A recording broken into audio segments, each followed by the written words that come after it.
ஒரு காட்டில் குரங்கு ஒன்று வாழ்ந்து வந்தது.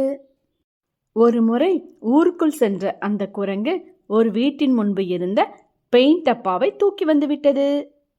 வீடுகளைப் போலவே தான் இருக்கும் அந்த மரத்திற்கும் பெயிண்ட் அடித்து பார்க்க வேண்டும் என்று அந்த குரங்கிற்கு ஆசை. இந்த பெயிண்ட்டை வீட்டுக்கு அடிக்கிற மாதிரி நம்ம மரத்தை சுற்றி அடிச்சு விட்டுறணும். அப்பதான் நாம இருக்கிற இடம் பார்க்கறதுக்கே அழகா இருக்கும். அப்பொழுது அந்த பக்கம் வேக வேகமாக ஒரு மான் நடந்து வந்து கொண்டிருந்தது. இதை பார்த்த குரங்கு அந்த மானிடம் காரணத்தை கேட்டது. மானே, ஏன் வேக வேகமா நடந்து வந்துகிட்டு இருக்கிற? குரங்கி, நான் எப்பவுமே அம்மா கூட தான் வருவேன். இன்னைக்கு தனியா வந்தது தப்பா போச்சு. ஏன், என்னாச்சு உனக்கு? நான் தனியா வரேன்னு தெரிஞ்சதும் ஒரு நரி என்னை விடாம துரத்திக்கிட்டு இருக்கு. என்ன சொல்ற? நரி உன்னை துரத்துதா? ஆமா குரங்கி, என் பின்னாடி பாரு, நரி வேக வேகமா என்னை துரத்தி வந்துகிட்டு இருக்கு.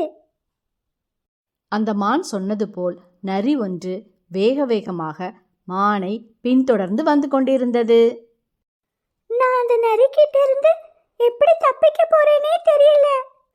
குரங்கண்ணா, எப்படியாவது அந்த நரி கிட்ட இருந்து என்னை காப்பாத்துங்க. எனக்கு ரொம்ப பயமா இருக்கு. குரங்கண்ணா, நீங்க அந்த நரி கிட்ட கொஞ்ச நேரம் பேச்சு கொடுத்தீங்கன்னா நான் வேகமா வீட்டுக்கு ஓடி போயிருவேன். மானே, நீ பயப்படாம போ, அந்த நரியை நான் பாத்துக்கிறேன்.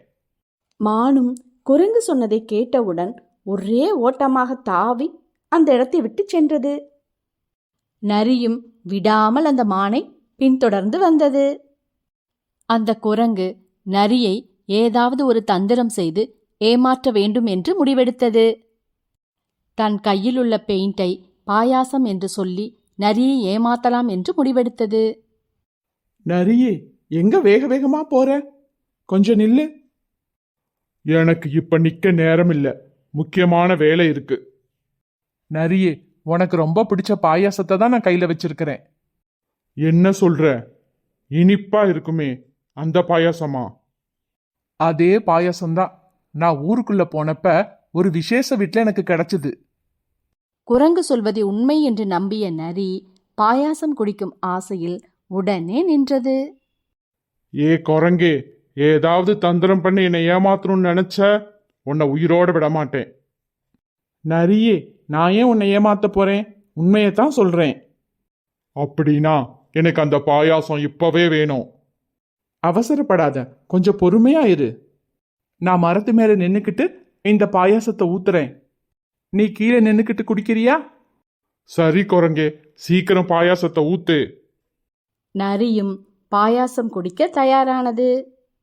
குரங்கு மரத்தின் மேல் நின்று கொண்டு பெயிண்ட் டப்பாவை தலைகீழாக கவிழ்த்து நரியின் வாய்க்கு நேராக பெயிண்டை ஊற்றியது. நரி மரத்துக்கு கீழே வாயை திறந்து கொண்டு நின்று கொண்டிருந்தது. குரங்கு சொன்னதை நம்பிய நரி அந்த பெயிண்டை பாயாசம் என்று நினைத்து குடிக்க ஆரம்பித்தது. குடிக்க குடிக்கதான் தெரிந்தது தான் குடித்தது பாயாசம் அல்ல, வேறு ஏதோ ஒன்று என்று புரிந்தது நரிக்கு. ஆனால் அதற்குள் அந்த குரங்கு பெயிண்ட் முழுவதையும் நரியின் முகத்தில் ஊற்றியது. இப்பொழுது அந்த நரிக்கு கண்ணும் தெரியவில்லை, பேசவும் முடியவில்லை. தொடர்ந்து குரங்கு பெயிண்டை ஊற்றிக்கொண்டே இருந்ததால் நரி உடல் முழுவதும் பெயிண்டால் மூழ்கி போனது. நரிக்கு என்ன செய்வதென்றே தெரியவில்லை.